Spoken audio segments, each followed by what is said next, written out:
Hey, my name is Beau. I'm a musician and music teacher, and in this video, I want to talk about the principles of direct instruction and how you can apply this to your own music learning or music teaching if you're a teacher. So, direct instruction was developed by many people, but the spearhead was a guy named Siegfried Engelmann, and he was just a wonderful person, a genius educator. And I haven't seen a lot of people out there talk about how direct instruction applies to music education. I've been thinking a lot about this myself for the past 4 or 5 years, and it's changed the way that I teach. It's changed the way that I've learned music. So I just want to share some of the principles of direct instruction so that you can start applying it for your own learning or to help your students. So right off the bat, when we're talking about learning something like mathematics or music or language instruction, what direct instruction is going to focus on is teaching generalizable skills. So skills that will give you kind of core atomic skills that will generalize across a wide range of situations. So if we take music, for example, if I want to be a classical guitarist, what I want to learn is the core skills that classical guitarists need to know that'll generalize into me being able to do the thing.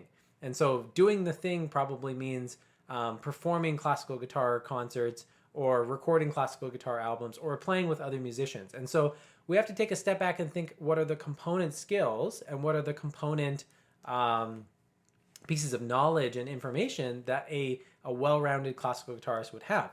And so right off the bat, we know things like major and minor tonalities. A lot of other tonalities come up in classical music, but those major and minor are definitely going to be key. Just knowing scale patterns, knowing the motor skills of how to play certain right-hand finger picking patterns or just right-hand arpeggios, left-hand technique. There's going to be a lot of audiation concepts like being able to recognize chord progressions. There's rhythmic concepts. There's rhythmic patterns and meters. There's all these theoretical concepts like knowing song form and song structure. And so there's a lot that actually goes into music education specifically, and this is why direct instruction is so helpful. But first, we need to take a step back and think, what's the big musical goal we have for ourselves or our student? And then what are the big rocks in terms of the most generalizable skills? And this is how we start actually building a music curriculum. And so direct instruction is not saying it has the answer to this. What direct instruction is saying, you need to find someone who is a master of the domain, and even better, a master at teaching the domain to students, and figure out how do they think about mental models in relation to this domain. How do they think about what are the most important things to learn? And the proof has to be in the pudding. If they don't have students that they can dependably teach and put through a curriculum, then they probably don't actually know what the most important skills and the most important bits of knowledge are. And so that's the first principle. The second principle, which naturally kind of grows out of the first principle, is that whenever necessary, we need to teach through induction. And so there's really two ways that we can teach something to a student. One is by providing a definition or a factual description of something. So if I'm teaching a major scale, for example, there's many different ways we can know a major scale. I can give a student a definition like it is the notes, C major scale. It is the notes C, D, E, F, G for a 5-note C major scale. I could give the definition in intervals. I could say it is the intervals 1, 2, 3, 4, 5. And a C minor scale is the intervals 1, 2, flat 3, 4, 5. And so we can provide factual bits of information that are really just definitions, right? And so the problem with that kind of learning is that there's nothing inductive going on. And music, by its nature, it has to be learned inductively. And so what do I mean by inductively? You have to learn it through examples. And so if we want someone to tell the difference between like a major scale and a minor scale, we can't just give them a definition. We actually have to have a dependable process to give them literal music examples. So I would do something like this.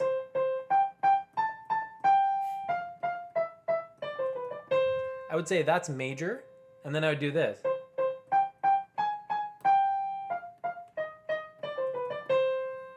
And I would say that's not major, or we could call it minor if you wanted to. But basically what I'm doing here, and I do this with all really young kids, this is how I teach kids to audiate the difference between major and minor tonality in the beginning.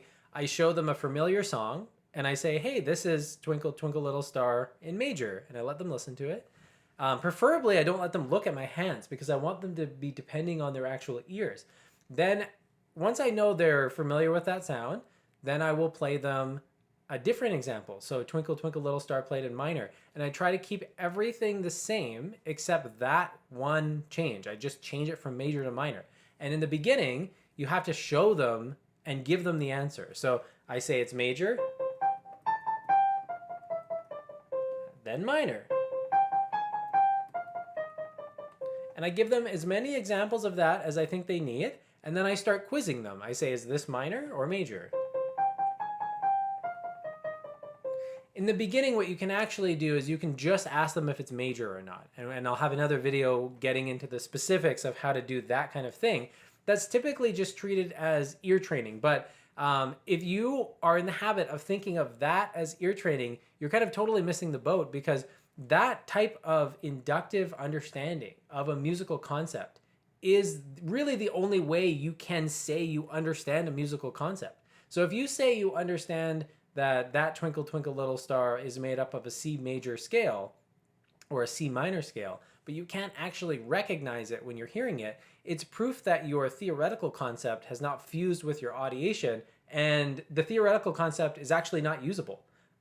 It's interesting. It's a piece of conceptual and kind of almost mathematical knowledge, but it always has to go audiation or inductive learning first, and then the musical kind of theoretical information on top. And so direct instruction recognizes that from the beginning, and it says that if you are teaching something that has to be learned inductively, you cannot just teach a definition. You have to give them real, actual examples. And this goes across the board for anything. If you're teaching the difference between getting faster and getting slower, like an accelerando or a deaccelerando, that has to be taught through a real music example. You can't just give them a definition.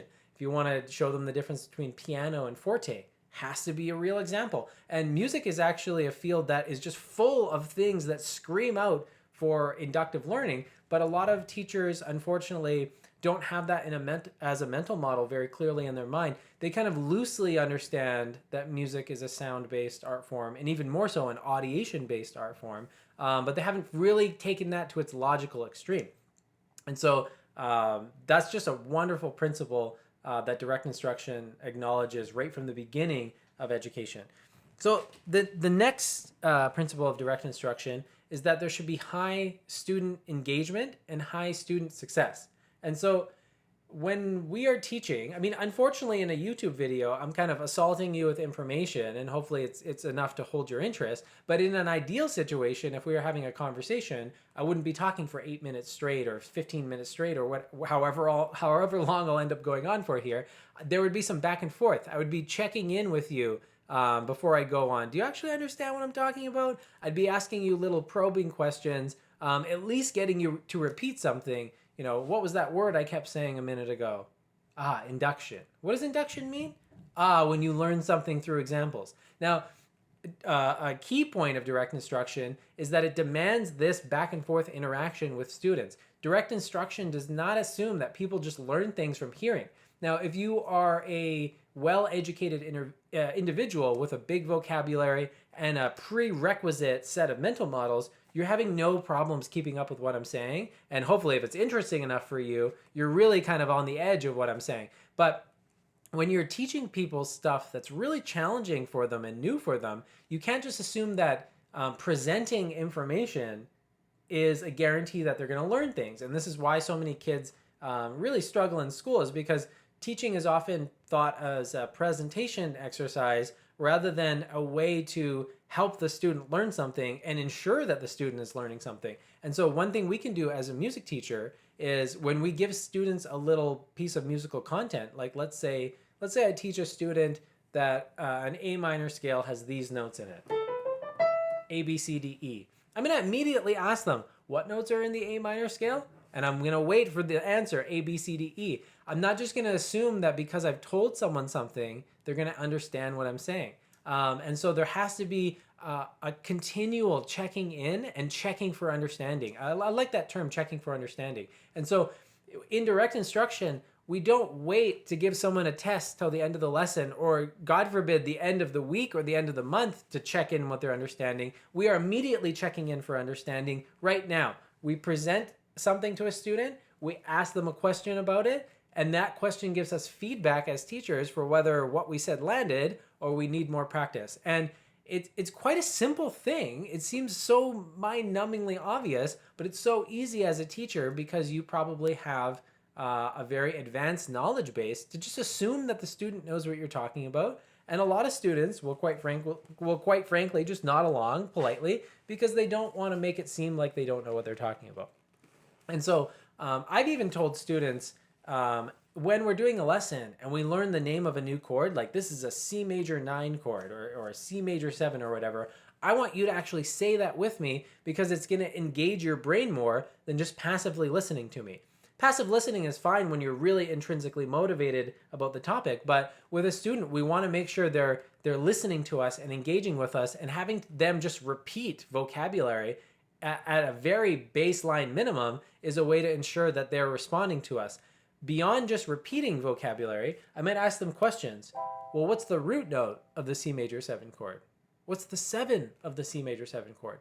And in direct instruction, I'm always going to make sure that I've given them the resources and skills to answer those questions.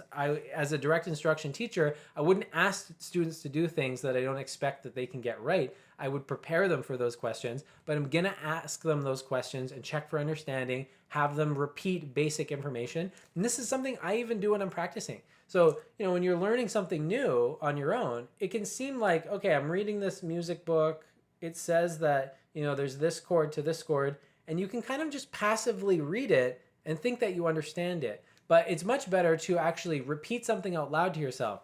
This is an A major 7 sharp 5 chord. It has the notes A, C sharp, E sharp, G sharp. And by doing that out loud, you are proving that you are engaged with the content. And that's really just the baseline level of making sure someone is engaged. And then asking them questions to prove where their understanding is would be a higher level of engagement. And so we always want to be making sure that students are engaged with us like many times a minute, not just like once every other minute, but many times a minute. The last principle I'll talk about with direct instruction is ensuring that students have an absurdly high success rate in lessons. So I talked about this a little bit in, I believe, my second video on this channel about how to increase intrinsic motivation for musicians. But the punchline of one of the most important parts of that video is that when you have a high level of competence, it drives intrinsic motivation up. People like to master things. It makes us feel good. I think there's actually something like a human psychological need to master things. I mean, it doesn't matter if you're playing video games, gardening, getting better at a second language, getting better at communication and connecting with other people. But people naturally just like to learn things. We like to get better at things. It's satisfying in and of itself. It's one of the precursors to getting into a flow state, even balancing on that, the edge of the sword of interest and challenge and mastery. And we like that. And so one of the principles of direct instruction is that you actually wire that into your teaching. You make sure, and this is one of my favorite things about DI, is that they actually give you a solid number you can rely on. When you introduce new content to a student, they should be getting around 70-ish% correct right off the bat. So if I asked a student to play something, let's say it's a beginner, like very, very new to the piano, and I just asked them to play this. And we're gonna learn that on the piano together. I would really only give them that task if I think they're gonna get it right on the first attempt, like 3 out of 4 times. And this is very, very challenging, I think, for most teachers at first to acknowledge, but even more difficult for teachers to actually implement. When you ask a student to do something that they can get right around 70% of the time, the first time, on the first exposure, what tends to happen is the teacher thinks it's too easy for the student. And many students who grew up in an educational system that doesn't do this, they think you're kind of patronizing them and giving them something that's too easy. But it just turns out that because learning is an incremental project, we have to keep adding things, we have to keep adding knowledge, adding skills.